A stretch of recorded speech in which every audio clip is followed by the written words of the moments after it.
Welcome back to YouTube channel Commerce Pathshala. आज का जो हमारा टॉपिक है वो है principles of scientific management and techniques of scientific management.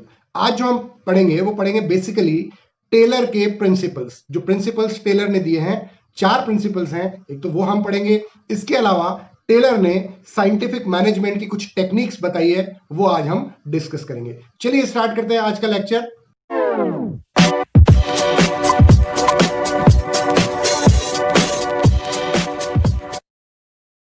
First principle of scientific management जो है वो है science not rule of thumb. Taylor believed that there was only one best way to maximise efficiency. This method can be developed through study analysis. Taylor ने जो बताया वो ये बताया कि किसी भी काम को करने का एक बेस्ट वे होना चाहिए, एक बेस्ट मेथड होना चाहिए, और वो मेथड स्टडी करके रिसर्च करके डेवलप किया जाना चाहिए, ऐसे वैसे डेवलप नहीं किया जाना चाहिए।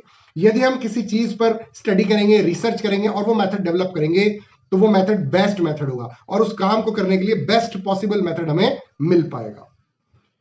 The method so developed should replace the rule of thumb throughout the organization, as this principle suffered from the limitation of trial and error approach. Basically, science not rule of thumb का जो principal था वो trial and error approach पे based था। पहले क्या हुआ करता था, किसी भी काम को करने का कोई प्रिंसिपल नहीं हुआ करता था, कोई गाइडलाइंस नहीं हुआ करती थी। हम लोग किसी भी काम को करने के लिए पहले ट्रायल करते थे कि चलो करके देखते हैं, अगर हो जाएगा तो बेस्ट है, नहीं होगा तो कोई बात नहीं, कुछ और ट्राई करेंगे। ऐसा नहीं होना चाहिए। तो टेलर ने जो साइंटिफिक मैनेजमेंट का फर्स्ट प्रिंसिपल दिया है, science not rule of thumb, यहां पर अब ट्रायल और एरर अप्रोच की जरूरत नहीं है, क्योंकि किसी भी काम को करने का एक बेस्ट मेथड टेलर ने ढूंढना बताया है। नेक्स्ट प्रिंसिपल जो टेलर ने बताया वो बताया harmony not discord. It is mandatory for managers to get work done from workers, so there is possibility of class conflict between managers and workers. Taylor gave the idea of mental revolution on the part of both management and workers in order to respect each other's role and eliminate any class conflict to maintain the harmony between management and workers. Basically देखिए होता क्या है, किसी भी organisation में जो काम है वो वर्कर्स ही करते हैं। मैनेजर्स उन पे निगरानी रखते हैं, सुपरविजन रखते हैं, और काम वो लोग वर्कर से ही करवाते हैं। तो बेसिकली वर्कर्स और मैनेजर्स, क्योंकि दोनों की क्लास में बहुत फर्क होता है, वर्कर लोअर लेवल मैनेजमेंट के भी नीचे आते हैं, जबकि मैनेजर जो है वो मिडिल और अपर लेवल मैनेजमेंट में आते हैं। तो यहां पर क्लास कॉन्फ्लिक्ट होने के चांसेस रहते हैं। वर्कर ये सोचता है कि मैनेजर है वो अपनी अपनी चलाएगा, हमारी तो सुनेगा नहीं, जबकि मैनेजर ये सोचता है ये तो वर्कर है, इसकी हम क्यों सुने। इस वजह से क्लास कॉन्फ्लिक्ट होता है। क्लास कॉन्फ्लिक्ट होने की वजह से काम में डिस्टर्बेंस होता है, काम नहीं हो पाता है। यहां पर टेलर ने यह बताया कि जो मैनेजमेंट है उनको वर्कर्स का भी पूरा ध्यान रखना चाहिए, मैनेजर्स के साथ साथ वर्कर्स को भी प्रॉफिट में से कुछ बेनिफिट देना चाहिए, ताकि वर्कर को यह फील ना हो कि हम लोग वर्कर हैं, हमें कोई बेनिफिट नहीं होता है। वर्कर्स को अगर आप बेनिफिट देंगे तो क्वालिटी ऑफ वर्क बढ़ेगा, हार्मनी नॉट डिस्कॉर्ड का प्रिंसिपल एप्लीकेबल हो जाएगा, वर्कर में आपस में हार्मनी रहेगी, डिसिप्लिन रहेगा और क्लास कॉन्फ्लिक्ट भी नहीं होगा। नेक्स्ट प्रिंसिपल है cooperation not individualism. This principle is extension of harmony not Discord. There should be complete cooperation between labor and the management. Competition should be replaced by cooperation. Both should realize they need each other. यहां पर ये जो principal है ये harmony not Discord वाले principal से काफी match करता हुआ प्रिंसिपल है। ये प्रिंसिपल ये बताता है कि लेबर और मैनेजर में आपस में कंपटीशन की भावना नहीं होनी चाहिए, जबकि कॉपरेशन की भावना होनी चाहिए। आपस में यदि कॉपरेशन रहेगा तो उन्हें पता लगेगा कि हम दोनों एक दूसरे के लिए कितना इंपॉर्टेंट है। ऐसा ही नहीं है कि केवल बिजनेस के लिए मैनेजर ही इंपॉर्टेंट है, वर्कर भी बहुत इंपॉर्टेंट है। अल्टीमेटली जो मेन काम बिजनेस का होता है वो वर्कर्स ही करते हैं। मैनेजर्स तो सिर्फ उन पर निगरानी रखते हैं, सुपरविजन करते हैं। जो मेन काम करता है वो कौन करता है, वर्कर ही करता है। इसलिए वर्कर्स में कंपटीशन की नहीं, कॉपरेशन की भावना होनी चाहिए, और दोनों को यह फील होना चाहिए कि हम दोनों एक दूसरे के बिना अधूरे हैं, हमारी ऑर्गेनाइजेशन एक दूसरे के बिना अधूरी है।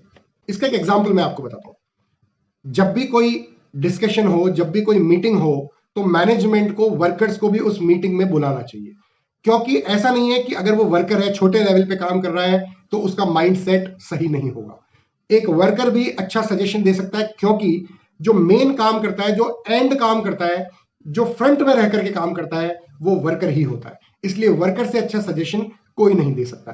तो जब भी कोई मीटिंग हो, जब भी कोई डिस्कशन हो, तो मैनेजमेंट को वर्कर्स को भी साथ में बुलाना चाहिए ताकि एक अच्छा रिजल्ट, अच्छा डिसीजन बन सके। तो वर्कर्स को भी ये ध्यान रखना चाहिए कि वो ऑर्गेनाइजेशन के लिए काम करते हैं, ऑर्गेनाइजेशन से उन्हें सैलरी मिलती है, तो उन्हें ऑर्गेनाइजेशन की भलाई के लिए काम करना चाहिए, पूरा जोर शोर से काम करना चाहिए, पूरा मन से काम करना चाहिए और स्ट्राइक पे जाने से बचना चाहिए। नेक्स्ट पॉइंट है development of each and every person to his or her greatest efficiency and prosperity. According to this principle, management should aim to develop worker to their greatest efficiency and prosperity. The concern of efficiency should start from the selection process. Every organization should follow a scientific system of selection. To increase the efficiency and to achieve maximum potential of workers, they should be provided scientific training. यहां पर यह principal ये बताता है कि worker का development regular होता रहना चाहिए ताकि वो अपनी फुल एफिशिएंसी से काम कर सके और ऑर्गेनाइजेशन का गोल अचीव करने में फुल हेल्प कर सके। यहां पर वर्कर का डेवलपमेंट कैसे होगा? सबसे पहले वर्कर को सिलेक्शन करते टाइम बेस्ट पॉसिबल वर्कर को सिलेक्ट कीजिए जो उस काम को बेस्ट तरीके से करता हो, जो उस काम की ट्रेनिंग रखता हो, जो उस काम का एक्सपीरियंस रखता हो।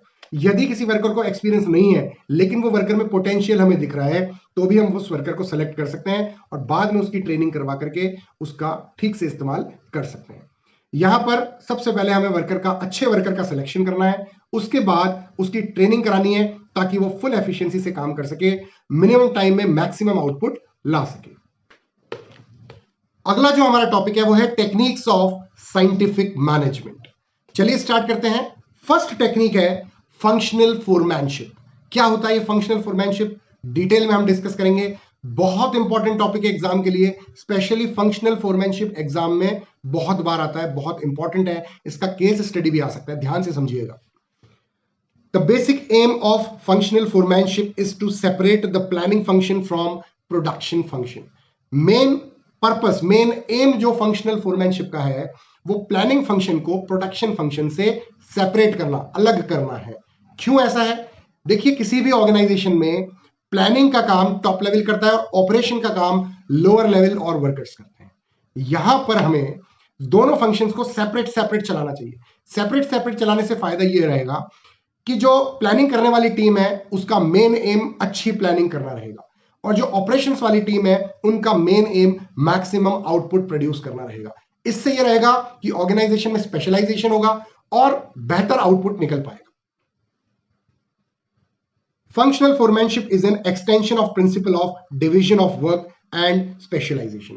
एक प्रिंसिपल है मैनेजमेंट का, division of work and specialisation. ये प्रिंसिपल ये बताता है कि काम को उसी बंदे में डिस्ट्रीब्यूट किया जाना चाहिए जो उस काम को करने में स्पेशलाइज हो, यानी हर काम के लिए एक अलग स्पेशलाइज पर्सन होना चाहिए ताकि उस काम को बेस्ट वे में किया जा सके।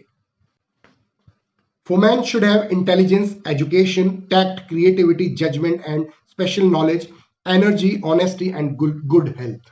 फोरमैन जो है वो ऑनेस्ट होना चाहिए, एंथुसियास्टिक होना चाहिए, एनर्जेटिक होना चाहिए, अच्छा लीडर होना चाहिए ताकि वो अपने वर्कर्स को मोटिवेट कर सके, उनको डायरेक्ट कर सके और उनसे अच्छा काम करवा सके।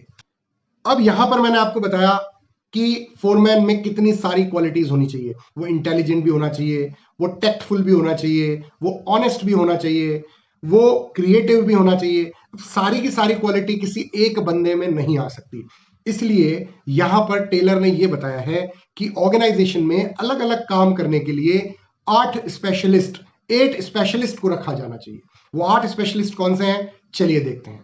जैसा कि डायग्राम में आपको दिख रहा है, सबसे ऊपर फैक्ट्री मैनेजर रहेगा, उसको हम 2 पार्ट्स में डिस्ट्रीब्यूट करेंगे। कौन से 2 पार्ट्स? अभी मैंने बताए थे आप लोगों को, एक प्लानिंग फंक्शन, एक प्रोडक्शन फंक्शन। तो दोनों फंक्शंस के इंचार्ज हम लोग बना देंगे। प्लानिंग फंक्शन के लिए प्लानिंग का इंचार्ज बना देंगे और प्रोडक्शन फंक्शन के लिए प्रोडक्शन का इंचार्ज बना देंगे। और दोनों ही इंचार्ज के नीचे 4-4 लोग काम करेंगे। जैसा कि टेलर ने बताया था, टोटल 8 स्पेशलिस्ट हम लोग रखेंगे। तो दोनों ही इंचार्ज यानी प्लानिंग इंचार्ज और ऑपरेशन यानी प्रोडक्शन इंचार्ज के नीचे 4-4 लोग काम करेंगे। डायग्राम में आपको क्लियरली दिख रहा होगा। प्लानिंग इंचार्ज के नीचे जो काम करेगा वो करेगा instruction card clerk, route clerk, time and cost clerk and disciplinarian. ये जो 4 लोग काम करेंगे, ये चारों सुपरविजन का काम करेंगे और ये अपने अपने काम में स्पेशलाइज होंगे। प्रोडक्शन इंचार्ज के नीचे जो काम करेंगे वो करेंगे speed boss, gang boss, repair boss and inspector. ये 4 लोग भी अपने अपने काम में स्पेशलिस्ट होंगे। तो टोटल मिला के ये 8 लोग ऑर्गेनाइजेशन को चलाएंगे। इन 8 लोगों के नीचे जो काम करेंगे वो वर्कर्स होंगे, और ये 8 लोग वर्कर्स पे निगरानी रखेंगे, सुपरविजन करेंगे, उनको मोटिवेट करेंगे, उनको डायरेक्शन देंगे, उनकी कोई प्रॉब्लम्स होगी तो उसे भी सॉल्व करेंगे। तो मैं एक्सपेक्ट करता हूं कि ये जो डायग्राम मैंने आपको समझाया बहुत अच्छी तरह क्लियर हो गया होगा। अब हम इन 8 स्पेशलिस्ट के फंक्शंस देख लेते हैं कि ये 8 स्पेशलिस्ट, मैं समझता हूं कि डायग्राम आपको बिल्कुल क्लियर हो गया होगा, समझ में आ गया होगा। अब हम 8 स्पेशलिस्ट जो मैंने आपको बताए, इन 8 स्पेशलिस्ट के फंक्शंस देख लेते हैं, इनके काम देख लेते हैं कि बेसिकली ये लोग क्या काम करते हैं। फर्स्ट स्पेशलिस्ट जो है वो है हमारा रूट क्लर्क, जो प्लानिंग इंचार्ज के नीचे आता है। रूट क्लर्क का जो मेनली काम होता है वो होता है प्रोडक्शन का प्रोसेस डिटरमाइन करना और काम का रूट डिटरमाइन करना, कि हमारा जो काम का प्रोसेस होगा, रूट होगा, स्टेप्स होंगे, वो क्या होंगे, ताकि काम फ्लोलेस होता रहे। नेक्स्ट है instruction card clerk. Instruction card clerk का जो काम होता है बेसिकली वो होता है वर्कर्स के लिए इंस्ट्रक्शंस तैयार करना, कि वर्कर्स को काम करने के लिए क्या इंस्ट्रक्शंस दिए जाने चाहिए, किस तरह से उन्हें से। इंस्ट्रक्शन कार्ड क्लर्क का नेक्स्ट जो फोरमैन है वो है instruction card clerk. Instruction card clerk का जो मेन काम होता है वो होता है वर्कर्स का instruction card clerk. Next point जो है वो है instruction card clerk. Next foreman जो है वो है instruction card clerk. Instruction card clerk का मेन काम होता है वर्कर्स को इंस्ट्रक्ट करना, उनको गाइड करना कि उन्हें क्या काम करना है। नेक्स्ट फोरमैन है time and cost clerk. Time and cost clerk का जो मेन काम होता है वो किसी भी काम को करने का टाइम डिसाइड करता है, एक स्टैंडर्ड टाइम डिसाइड करता है, और ये भी डिसाइड करता है कि उस काम को किस कॉस्ट पे किया जाना चाहिए, कितनी कीमत में किया जाना चाहिए। नेक्स्ट है डिसिप्लिनरियन। डिसिप्लिनरियन का जो मेन काम होता है वो होता है फैक्ट्री के अंदर वर्कर्स के बीच में डिसिप्लिन मेंटेन करना, ताकि काम डिसिप्लिन्ड वे में हो सके और वर्कर्स हार्मनी में रह सके। नेक्स्ट फोरमैन जो है वो है गैंग बॉस। इसका जो काम होता है वो ये होता है कि जो फैक्ट्री में मशीन्स हैं, टूल्स हैं, उनको रेडी रखना, वर्कर्स जैसे ही आए उन मशीन्स पे काम कर लें, उन टूल्स को प्रॉपरली इस्तेमाल कर लें, ताकि टाइम का वेस्टेज ना हो। नेक्स्ट है स्पीड बॉस। स्पीड बॉस का जो मेन काम होता है वो होता है टाइमली काम कंप्लीट करवाना, काम की स्पीड मेंटेन करना, कि काम जितने टाइम में होना चाहिए उतने टाइम में हो रहा है या नहीं हो रहा है। नेक्स्ट है रिपेयर बॉस। रिपेयर बॉस का जो काम होता है वो होता है मशीन्स और टूल्स को रेडी टू यूज रखना।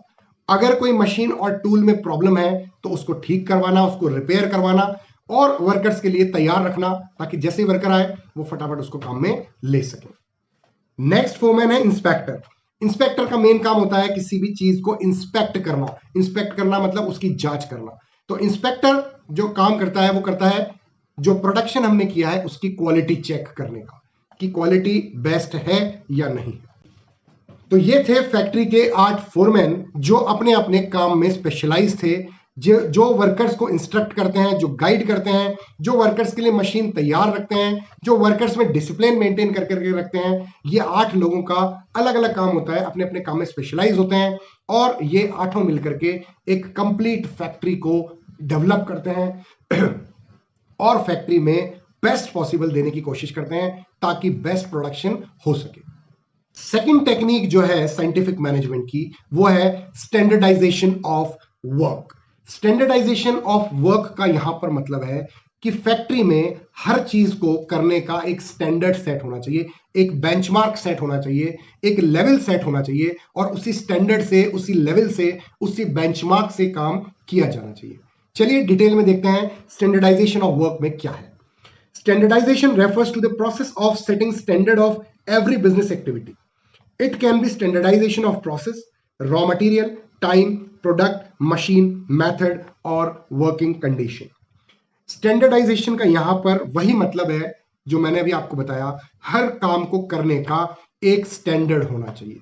काम को करने का स्टैंडर्ड होना चाहिए, टाइम का स्टैंडर्ड होना चाहिए कि काम कितनी देर में किया जाना चाहिए, काम में लगने वाले रॉ मटेरियल का स्टैंडर्ड सेट होना चाहिए, काम में लगने वाली मशीन्स का स्टैंडर्ड सेट होना चाहिए। कुल मिला के प्रोडक्ट बनाने में जो भी चीजें लगेगी हर चीज का स्टैंडर्ड सेट होना चाहिए, ताकि हमारा काम बिलो स्टैंडर्ड ना हो, स्टैंडर्ड के इक्विवेलेंट हो या स्टैंडर्ड से अबव हो। स्टैंडर्ड के कुछ ऑब्जेक्टिव्स दिए हैं, चलिए देखते हैं।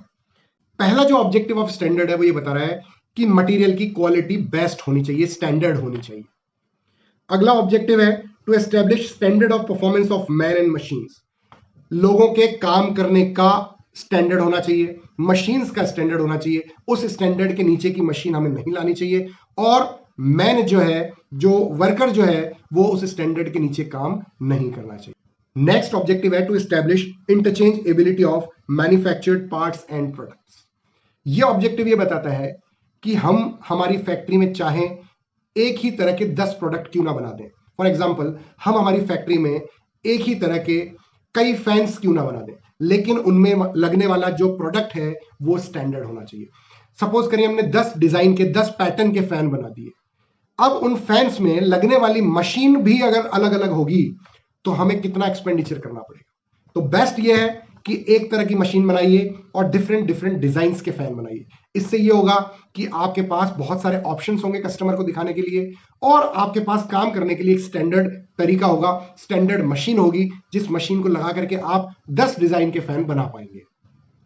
तो ये 3 थे हमारे objectives of standardization of work. Next technique है simplification of work. It refers to removal of different varieties, sizes and dimension of products. Simplification aims at elimination of unnecessary variety of products. It helps in saving cost of labor, tools and machines. It also helps in reducing inventory and fuller utilization of equipment and turnover. Simplification of work ये बताता है कि काम को simplify करें। Simplify कैसे करेंगे?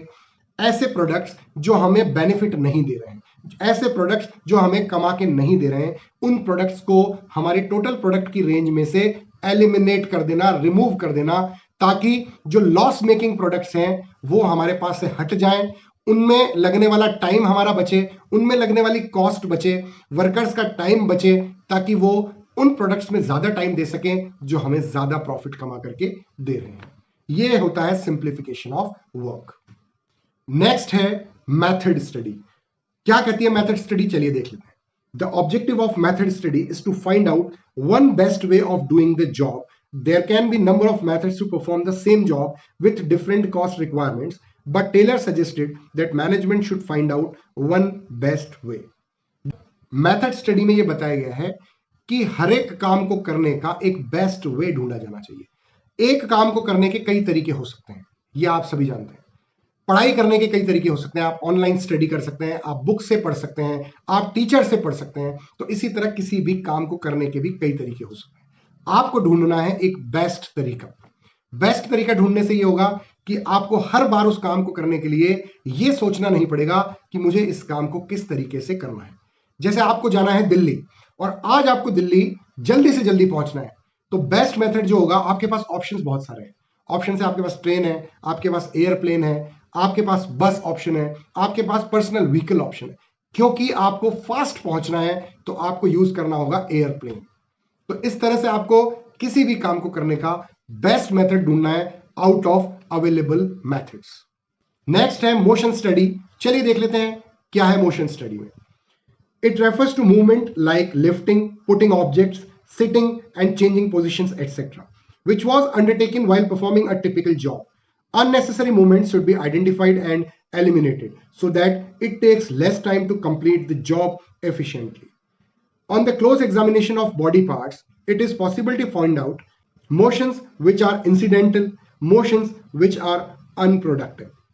Taylor used stopwatches and various symbols and colors to identify different motions. यह है मोशन स्टडी जो आपको बताती है कि एक फैक्ट्री में एक वर्कर के डिफरेंट मूवमेंट्स को, कि एक वर्कर जब अपने काम को करने के लिए फैक्ट्री में जाता है, वो अपना जब काम स्टार्ट करता है और काम एंड करता है, तो जब वर्कर अपने काम को स्टार्ट करने से लेकर के एंड करने तक अपने काम को करने के बीच में कितने तरह के मूवमेंट्स करता है, कितने तरह की अलग अलग एक्टिविटीज करता है, अगर वो ऐसे मूवमेंट्स कर रहा है जिनकी वजह से काम में प्रोडक्टिविटी आ रही है, काम के लिए वो हेल्पफुल है, प्रोडक्शन के लिए वो हेल्पफुल है, तब तो वो ठीक है। अगर वो ऐसे मूवमेंट्स कर रहा है जो काम के लिए अनप्रोडक्टिव है, जिससे हमारा काम नहीं हो पा रहा है, टाइम वेस्ट हो पा रहा है, तो ऐसे मूवमेंट्स को टेलर ने फाइंड आउट किया कि वो कौन से मूवमेंट्स ऐसे हैं जिनको उन्हें वेस्ट नहीं करना चाहिए और वो वेस्ट किए जा रहे हैं। ऐसे मूवमेंट्स जिनको वर्कर्स वेस्ट कर रहे हैं, ऐसे मूवमेंट्स टेलर ने फाइंड आउट किए और ये कोशिश की कि उन मूवमेंट्स को रिमूव किया जा सके, वर्कर्स को समझाया जा सके कि ऐसा करने से आपको कोई बेनिफिट नहीं हो रहा है। मोशन स्टडी का एक एग्जांपल ले लेते हैं। एक गवर्नमेंट वर्कर क्या करता है, सुबह 9:30 का टाइम होता है, 10 बजे वो ऑफिस पहुंचता है। जाते ही वो चाय पीने बैठ जाता है, 15-20 मिनट आधा घंटा चाय पीने में लगाता है, आपस में ग्रुप बना करके चर्चाएं करते हैं वो लोग। उसके बाद 11-11:30 बज जाती है, उसके बाद वो काम पे लग जाते हैं। वहां से 1-1.5-2 घंटे काम करते हैं और उनका लंच टाइम हो जाता है। जैसे ही लंच टाइम होता है, लंच वगैरह करके फिर वही आपस में ग्रुप बना करके डिस्कशन करना। थोड़ी देर बीतती है, क्योंकि सरकारी नौकरी है, चाय पीने की आदत लग जाती है, पहुंच जाते हैं साहब चाय पीने के लिए। इस तरह से वो लंच को आधे घंटे की जगह 2 घंटे तक चलाते हैं। तो इस तरह के जो मूवमेंट्स हैं, अनप्रोडक्टिव मूवमेंट्स हैं, इन मूवमेंट्स को टेलर ने कहा कम किया जाए, उन पे स्टडी की जाए और ऐसे मूवमेंट्स को रिमूव किया जाए ताकि प्रोडक्टिविटी बढ़े, प्रोडक्शन बढ़े, कंपनी को बेनिफिट हो। नेक्स्ट टेक्निक जो साइंटिफिक मैनेजमेंट की है वो है time study. It determines the standard time taken to perform a well-defined job. Time measuring devices are used for each element of task. The standard time is set after taking several readings. The objective of this study is to determine the number of workers to be employed, making suitable incentive schemes, and determine labor cost. Time study जो हमें बताता है वो ये बताता है कि हमें हर एक काम को करने का टाइम निकाल लेना चाहिए, एक स्टैंडर्ड टाइम निकालना चाहिए और वर्कर को वो टाइम बताना चाहिए कि इस काम को आप इतनी देर में कर सकते हैं, ये इस काम को करने का बेस्ट यानी स्टैंडर्ड टाइम है, ताकि वो वर्कर उस काम को उतने टाइम में कर सके। और उसको ये भी बेनिफिट देना चाहिए कि कोई वर्कर अगर उस काम को ठीक ढंग से करता है और उस काम को टाइम से पहले कर देता है तो उसे बोनस भी दिया जाना चाहिए। चलिए इसको एक एग्जांपल से समझते हैं। The standard time taken by one worker to make one cake is 20 minutes. So in 1 hour, she or he will make 3 cakes. Assuming total working hours in a shift are 8 and deducting 1 hour for lunch and rest, it is determined that 7 hours worker make 21 cakes at the rate of 3 cakes per hour. एक cake बनाने की factory है, उस cake बनाने में standard time जो लगता है वो लगता है 20 मिनट्स। तो इस हिसाब से 1 घंटे में 3 केक बन जाने चाहिए। टोटल वर्किंग आवर्स यहां पे बताए गए हैं 8, पूरे दिन में 8 घंटे काम किया जाता है और 1 घंटा जो है वो लेबर के लंच और रेस्ट के लिए डिडक्ट कर दिया। टोटल वर्किंग आवर्स जो है वो है 7 वर्किंग आवर्स। क्योंकि 1 घंटे में 3 केक बनाए जा सकते हैं तो इस हिसाब से 7 वर्किंग आवर्स में 21 केक्स बनाए जा सकते हैं। तो ये एक स्टैंडर्ड टाइम सेट है कि 7 घंटे में 21 केक बना करके देने हैं। अगर इससे कम केक बन रहे हैं तो इसका मतलब वर्कर जो है वो अननेसेसरी अनप्रोडक्टिव मूवमेंट्स कर रहा है, टाइम वेस्ट कर रहा है। नेक्स्ट टेक्निक जो साइंटिफिक मैनेजमेंट की है वो है फटीग स्टडी। चलिए देखते हैं इसमें क्या है। It refers to determine the amount and frequency of rest interval in completing a task. A person feels tired physically and mentally if she or he does not take rest. Rest intervals will help the worker to regain stamina and work again with full capacity. देखिए यहां पर fatigue study में यह बताया गया है कि worker को एक टाइम ड्यूरेशन में कितना रेस्ट लेना चाहिए। देखिए अगर एक फैक्ट्री में 3 शिफ्ट में काम करता है 8-8 घंटे की, फैक्ट्री जो है वो 3 शिफ्ट में काम कर रही है 8-8 घंटे की, 3 शिफ्ट में तीनों बार अलग अलग वर्कर्स आएंगे। अब एक वर्कर को 8 घंटे काम करना है रेगुलर। सपोज करिए एक वर्कर रेगुलर 8 घंटे काम कर रहा है, तो क्या वो लगातार 8 घंटे काम कर सकता है?